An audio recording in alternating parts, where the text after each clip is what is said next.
اور ہم نے ابراہیم علیہ السلام کو اور لوط علیہ السلام کو نجات عطا فرمائی اس سرزمین کی طرف جس میں ہم نے جہان والوں کے لیے برکت رکھی تھی۔ وَوَهَبْنَا لَهُ إِسْحَاقَ وَيَعْقُوبَ نَافِلَةً وَكُلًّا جَعَلْنَا صَالِحِينَ۔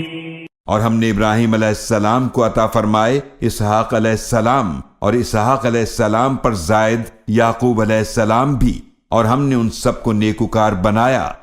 وَجَعَلْنَاهُمْ أَئِمَّةً يَهْدُونَ بِأَمْرِنَا وَأَوْحَيْنَا إِلَيْهِمْ فِعْلَ الْخَيْرَاتِ وَإِقَامَ الصَّلَاةِ وَإِيتَاءَ الزَّكَاةِ وَكَانُوا لَنَا عَابِدِينَ۔